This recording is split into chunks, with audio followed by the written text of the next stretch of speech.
Самый современный на Дальнем Востоке кардиососудистый центр Национального центра медицины в Якутске в ближайшее время распахнет свои двери для всех пациентов. Сейчас там идут завершающие работы, и в центре уже установлено оборудование мирового уровня, персонал подготовлен и прошел обучение в ведущих институтах страны. Заключение о соответствии получено в феврале этого года, а уже в марте разрешение на ввод. Сегодня идет оперативная работа по передаче помещений в Минздрав, а в некоторых сертифицированных кабинетах уже принимают пациентов.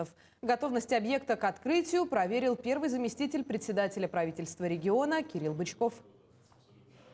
Это уникальный совершенно объект, это самый современный на Дальнем Востоке, ну вообще на всем востоке нашей страны медицинский центр. То оборудование, которое здесь представлено, то оборудование, которое будет участвовать в медицинских процессах, в лечебных процессах, в диагностических процессах, в хирургических операциях, оно самое современное в мире на сегодня. То есть аналогов, которые более, скажем, более нового поколения не существует. Здесь новейшее оборудование. И, конечно, здесь очень важно правильно научиться на нем работать, эффективно научиться полностью использовать все его возможности. Ну и, конечно, в конечном итоге получить очень большой результат.